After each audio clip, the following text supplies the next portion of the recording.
The opening shots of a film are the director's shop front. They're saying, this is what this film is about. These are the things that I think are important, and these are the things I want you to notice. An opening sequence has a lot of work to do in a short space of time. It has to get your attention, build interest, plant seeds for the plot, introduce themes, and set the tone. As well as being the greatest movie ever made, yeah, don't argue, you know this.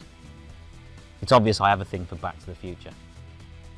So, as well as being the greatest movie ever made, I believe that Back to the Future has one of the most perfectly crafted opening sequences ever put on film. So I'd like to use this video to explore why it is the best opening sequence ever put on film. Now, before we even see anything, we hear ticking clocks. Lots of ticking clocks.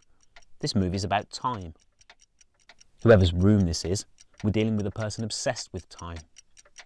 But not just the passage of time, or an abstract concept of time. This is someone who has dedicated their life to understanding how time works. They view it as something mechanical, something tangible, something that can be taken apart, understood and reconstructed. 48 seconds in and we're presented with our first two call forwards, one of which is a throwaway peripheral character and the other is a major plot foreshadowing point. Call forwards make us, the viewer, feel included and clever. Later on in the movie, when a reference we spot early on pops up again, we get that feeling of satisfaction that comes with getting a joke or solving an equation. The first is a nod to the drunken hobo character Red, crazy drunk driver, who witnesses Marty's arrival back in 1985. The second is a reference to the Harold Lloyd movie Safety Last, in which he hangs perilously from the hands of a huge clock. And of course, the climax of Back to the Future has Doc Brown doing exactly that himself.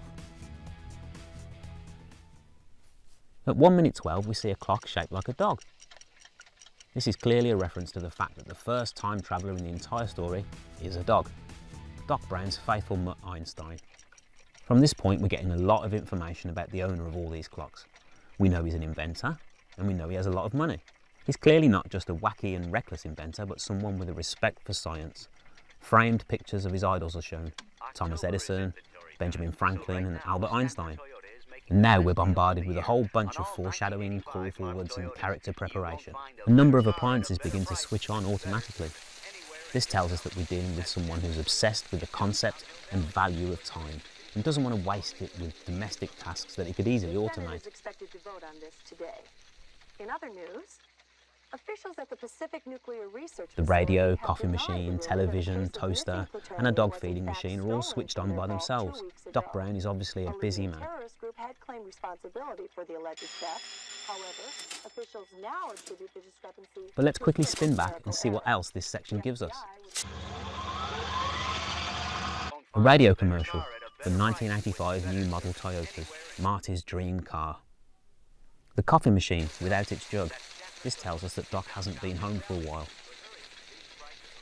The TV switches on to the morning news and gives us a huge piece of foreshadowing with a story about stolen plutonium and Libyan terrorists. The Pacific Nuclear Research Facility have denied the rumor that a case of missing plutonium was in fact stolen from their vault 2 weeks ago.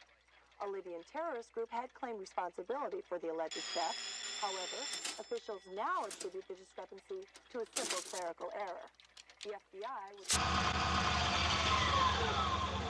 And finally, the automatic dog feeding machine serves food into a bowl that has clearly been unvisited for days.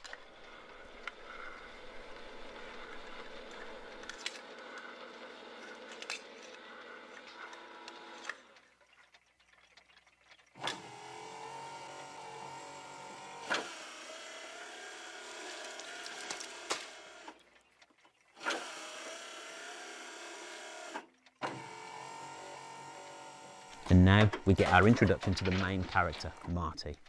Hey, Doc. Straight away we're given a lot of information about him. He's young with his Nike trainers and denim jeans.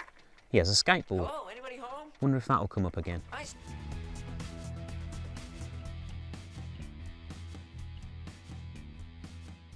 Something very familiar about all this. And he's clearly a close friend of Doc's because he knows there's a key under the mats, he's familiar with the house, and he knows the dog. And then we get the quick bit of foreshadowing and a callback all tied into one beautiful tracking shot of Marty's skateboard lightly rolling into a case of plutonium. Remember from the news? And the last bits of character information about Marty are delivered to us in the amazing guitar amplifier sequence. He likes loud music. He clearly knows how to play guitar.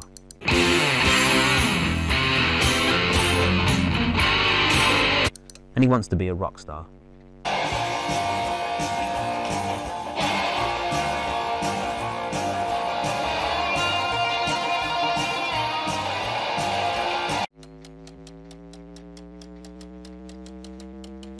And, of course, he is very, very cool.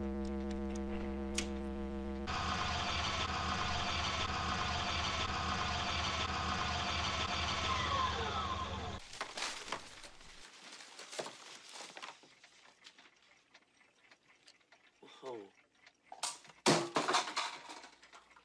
Rock and roll. Thanks for watching. I hope you enjoyed this video. If you did, please give it a thumbs up and subscribe down below so you don't miss out on future videos. I tend to release on a Saturday generally. If you'd like to come and see me on Twitter, you can find me there at Jaws19show. You can help support the channel at patreon.com/Jaws19, and I will see you on the next one.